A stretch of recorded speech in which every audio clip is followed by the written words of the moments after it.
একজন আল্লাহওয়ালা ব্যক্তি তিনি রাতের বেলা এই নিয়ত করে বের হয়েছেন, রব্বুল আলামিন আজকের আমি রাস্তাতে যেই সমস্ত ব্যক্তিকে দেখে মনে করব এই ব্যক্তিটাকে আমার দান করা উচিত, আল্লাহ তোমার সন্তুষ্টির জন্য এই ব্যক্তিকে আমি দান করব এবং আমার সামর্থ্য যতটা আছে তার থেকে বেশি আমি দান করব, এই নিয়তে তিনি বের হয়েছেন। রাস্তাতে তিনি রাতের বেলাতে বের হলেন দান করার জন্য। রাতের বেলা বের হওয়ার পরে তিনি রাস্তায় একজন ব্যক্তিকে সামনে পেলেন। সেই ব্যক্তিটাকে তিনি অর্থের বান্ডিল তিনি তার কাছে দিয়ে দিলেন।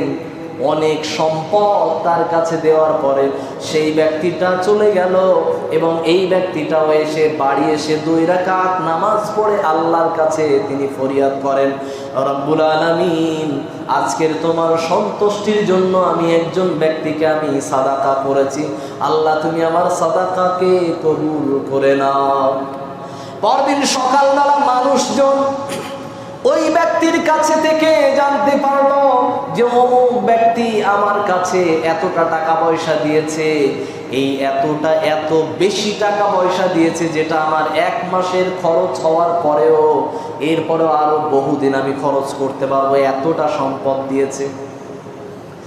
তখন ওই খবরগুলো মানুষের ভিতরে একটা বৈশিষ্ট্য আছে, যে বৈশিষ্ট্যের নাম হলো কি সমালোচনা করা। এই সমালোচনা তখনও ছিল। ওই সমস্ত মানুষরা কথাবার্তা বলতে এই আল্লাহওয়ালা ব্যক্তির কাছে সংবাদ চলে এলো, গতকাল রাতে যাকে দান করেছে সেই লোকটা এলাকার সব থেকে বড় চোর, সব থেকে বড় চোর। এখন ইনি চিন্তায় পড়ে গেলেন, আল্লাহ তোমার সন্তুষ্টির জন্য দিলাম, আর যদি দিলাম তো দিলাম, একজন চোরকেই দিয়ে ফেললাম। নিজে আল্লাহর কাছে কান্নাকাটি করতে থাকে। দ্বিতীয় দিনে তিনি আবার রাস্তায় বের হলেন। বের হওয়ার পরে তিনি সামনে একজন মানুষকে পেলেন। সেই মানুষটা হলো একজন নারী। এই নারীর কাছে তিনি গতদিনে যেই মাল যতটা দিয়েছিলেন তার ডবল, তার দ্বিগুণ মাল ওই নারীকে তিনি দিয়ে দিলেন। দেওয়ার পরে তিনি বাড়িতে চলে এসে পূর্বের ন্যায় ইবাদত করে তিনি ঘুমিয়ে গেছেন। এরপরে সকালবেলা তিনি আবার মানুষের কাছে, ওই দূরবর্তী মহিলার বাড়ি, সেই মহিলার কাছ থেকে খবর এলো আমাকে একজন ব্যক্তি গতকাল রাতে অনেক টাকা পয়সা দিয়েছে, অনেক সম্পদ দিয়েছে, যেই সম্পদটা 1 বছর গেলেও তার সম্পদ শেষ হবে না খাওয়া দাওয়া করে, এত টাকা দিয়েছে। সেই ব্যক্তিটার ঘটনা যখন মানুষের মুখে মুখে আস্তে আস্তে এই লোকের কানে, আল্লাহওয়ালা ব্যক্তির কানে চলে এসেছে, উনি শুনতে পেলেন যেই ব্যক্তিটাকে আমি গতকাল রাতে যেই নারীটাকে আমি সম্পদ দিয়েছিলাম ওই মহিলা একজন পতিতা নারী, ব্যভিচারিণী মহিলা, যিনি দেহ ব্যবসা করে। আমি এমন ভুল করলাম, যদি দিলাম তো দিলাম, একটা মহিলাকে আমি সাহায্য করার জন্য দিলাম, তো একজন ব্যভিচারিণী মহিলাকেই দিলাম। কি আশ্চর্য ব্যাপার, আমি এটুকু বুঝতে পারি নাই। তিনি এরপরে আবার পরদিন তিনি রাতের বেলা, তৃতীয় রাতে তিনি আবার এর থেকে আর 1 গুণ তিনি বাড়িয়ে দিলেন। 3 গুণ টাকা পয়সা সম্পদ হাতে করে প্যাকেটে ঝোলাই করে নিয়ে এবার বের হলেন। রাতের বেলা এবার আরো দূরবর্তী জায়গায়, আরো অনেক দূরত্ব জায়গাতে তিনি খোঁজ করে একটা মানুষকে তিনি দেখতে পেলেন। তিনি খুবই দুশ্চিন্তার ভিতরে মাথাটাকে নিচু করে বসে আছেন এবং ভেউ ভেউ করে কাঁদছেন।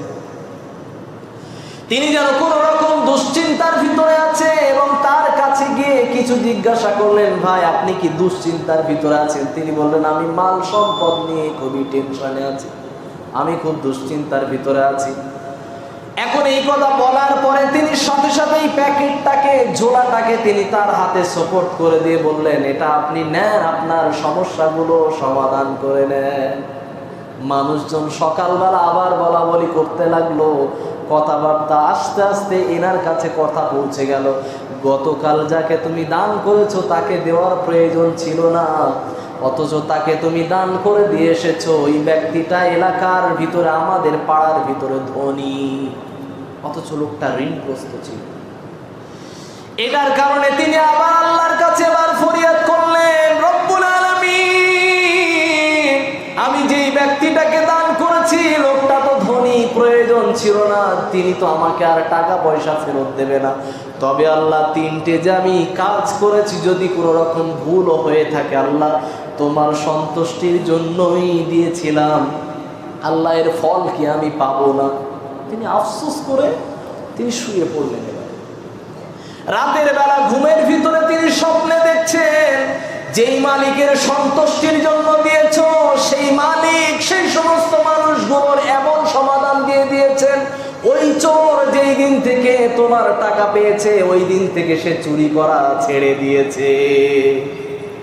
2 নাম্বার, যে মহিলাকে ব্যভিচারিণী পতিতা মহিলাকে অর্থ সম্পদ দিয়েছিলে সেই মহিলা গত রাত থেকে সে ব্যভিচার করা, সে পতিতালয়ে যাওয়া, দেহ ব্যবসা করা বন্ধ করে দিয়েছে।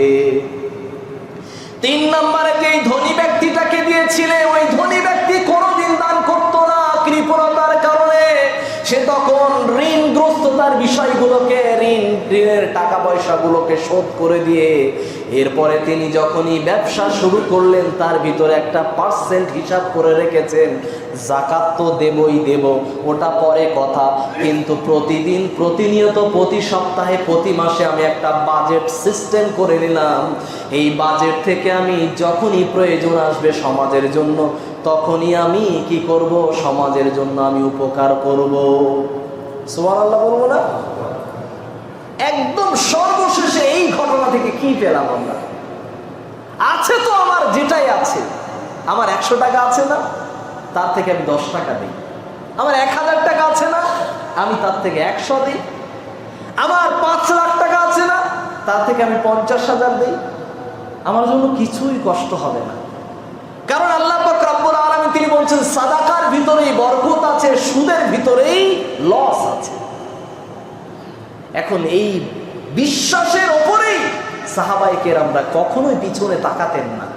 আল্লাহ রাসূল সাল্লাল্লাহু আলাইহি ওয়াসাল্লাম তিনি যুদ্ধের জন্য সম্পদ এবং কিছু মাল তিনি জোগাড় করার জন্য, সাহাবীদেরকে জমা করার জন্য তিনি আল্লাহ রাসূল ঘোষণা দিলেন।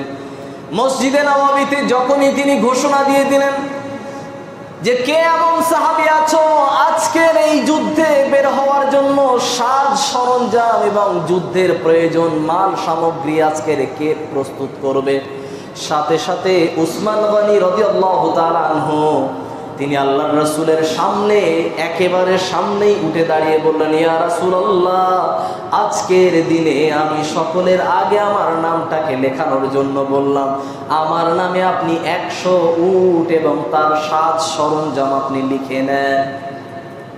সাহাবায়ে কেরাম তারা বলল, ইয়া রাসূলুল্লাহ, আরো তো মাল সামগ্রী লাগবে। এরপরে বিশ্বনবী তিনি আবার বললেন, এরপরে আর কেউ কি আছো যে এরপরে যুদ্ধের জন্য আরো মাল সামান দেবে? আল্লাহর রাসূলের জামাই, আল্লাহর রাসূলের প্রিয় সাহাবী উসমান গনি তিনি আবারও উঠে বললেন, ইয়া রাসূলুল্লাহ, আমার নামে আবারও আরো 100 উট আপনি জমা করে নেন। সুবহানাল্লাহ বলবো না? সাহাবীর হৃদয়টা কত উদার, তার ব্যবসা ছিল, সংসার ছিল, সব কিছু আছে, অথচ তিনি একবার ভাবনা চিন্তা করেন নাই যে আমার ব্যবসায় লস হয়ে যাবে, আমার ব্যবসায় ধস নেমে যাবে, এটা তিনি ভাবেন নাই। আল্লাহ পাক রব্বুল আলামিনের রাসূল কারীম সাল্লাল্লাহু আলাইহি ওয়াসাল্লাম তিনি আবার বললেন, ও সাহাবীরা, এই 200 উট দিয়ে যুদ্ধের ভিতরে সমস্ত কাজকর্ম সমাধান হবে না, আরো সামগ্রী লাগবে। এরপরে আবার উসমান গনি তিনি বললেন, ইয়া রাসূলুল্লাহ, আপনি আমার নামে 300 উট আপনি আমার নামে জমা করে দেন। এই কথা বলার পরে বিশ্বনবী তিনি বললেন, ও সাহাবীরা শোনো, উসমানের ওপরে আর কোনো পাপের বোঝা মোটেই নাই। এই কথা থেকে বুঝতে পারা যায় বিশ্বনবী তিনি বলেছিলেন, উসমানের জন্য আজকের জন্য জান্নাতের ঘোষণা আমি আল্লাহর পক্ষ থেকে দিয়ে দিই।